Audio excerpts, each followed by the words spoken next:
Hi, welcome to the video and hello again to return viewers. You catch me here on the 25th of January 2026. Yes, it's late January already. It seemed like Christmas and New Year was last week, but that's how it goes. I've been back at work for 2.5 weeks now, so things are getting back into the swing of the usual routine.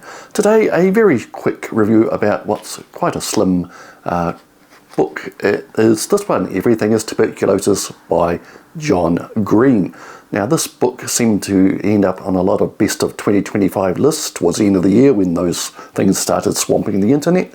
So I thought I'd better get a copy and give it a read. It was quite difficult finding an actual physical copy of this book in this country anyway. And yeah, so I read it a few weeks ago, so here are my thoughts on it. It's a good, engaging book. Like I said, it's quite slim. It's a quick read. I read it in about 2 sessions. It's around 200 pages long. Now, I am not terribly familiar with the author, John Green. He's apparently a fiction writer. I've heard of some of his fiction, like The Fault in Our Stars and so on. I think that one was made into a movie. The blurb does make a point of describing him as the brother of Hank Green, who is some sort of internet celebrity, blogger, vlogger, whatever. I am not familiar with Hank Green at all either, so maybe I'm coming to this from a place of ignorance. Anyway, what's the book about? Well, I think the title really says it. Everything is tuberculosis. It's kind of like 2 main threads in this book. The first one is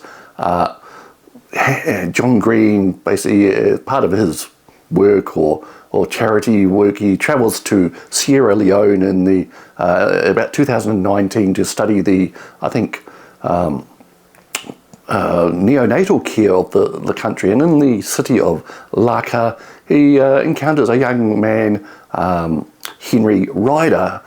He thinks it's just a kid hanging around the hospital. It turns out he's actually older than he looks, and he's been suffering from tuberculosis for a very long time, and in the hospital, supposedly being treated for it for a very long time. So he strikes up a friendship with Henry and meets his mother, Asatu, and this kind of begins a journey for John Green into the world of the inequality of treatment for tuberculosis in the modern world. Now, the other story thread of the book is basically the history of tuberculosis and mankind, our battles with it, our attitudes towards it, and the massive inequality that ended up in the treatment of it around the world. So the basic theory or thesis that Green's giving away in this book is basically we have pretty much the means to treat tuberculosis in most cases, with the means, the methods, the procedures, but where the need is in the poorer countries or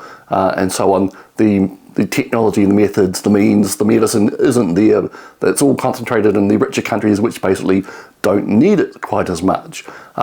So that's a recurring theme of this book, and he takes it on himself to try and change that with his activism. So the story of Henry's struggles, which can get quite heartbreaking at some time, it gets quite dark, but there's a bit of hope that grows, thanks to maybe to John Green's activism in some cases. Yeah, that is intertwined with basically, like I said, the story of tuberculosis and mankind, and mainly the story of our discovery of what causes it and how it ends up being treated.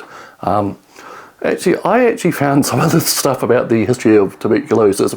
I don't say I was totally ignorant of the disease, but I didn't know all the facts and figures and minutiae of it. So that was kind of interesting, in many cases more interesting than Henry's story for me. There's all sorts of tangents and asides and anecdotes that Green goes into about tuberculosis and its influence on our world, which I found really fascinating. It ranges from the events which kicked off World War I, basically the assassination of Archduke Ferdinand, basically were heavily influenced by the people involved suffering from tuberculosis, and that ranges all the way from that to the quirky stuff about basically things like the famous Stetson hat is worn by cowboys was directly influenced by the tuberculosis experience of people in the United States, where a lot of people were given advice by their doctors to remove from the crowded, wet and rainy east coast of the United States, well, sometime of the year, to move out to the Midwest and West, and all the cities and towns out there had their nucleus and like sanitariums or whatever you want to call them for tuberculosis sufferers. There's also a long section about how tuberculosis was romanticised in the 17th to 19th century as consumption. People who caught it seemed to be the sensitive, poetic, creative types who died this kind of lovely ethereal death because of consumption, and it took a while for the attitudes to change. Discovery that it was caused by a bacterium kind of changed the attitudes towards it, but some attitudes still haven't changed. It's a very treatment to the disease is very divided in racial and socio-economic strata of society, basically, and it's quite a lot of bigotry towards people of different races, different social classes when it comes to the treatment that they receive. So that's pretty much it. Like I said, it's a slim book. You'll get through it in 1 or 2 sittings. The story of Henry is interesting and fascinating. Like I said, I found the general history of tuberculosis perhaps even more fascinating. Book like this, it did seem to be a little bit like a long-form magazine article. That's probably how this may have existed in an earlier time, like a magazine article which has been padded out with facts and figures to create a book. As magazines are, slowly disappearing from our culture, this is perhaps the way that these stories are told now, in a thin, easily read book. So it's enjoyable, it's engaging, it will teach you things you didn't probably know. So that is Everything Is Tuberculosis by John Green. Worth a read.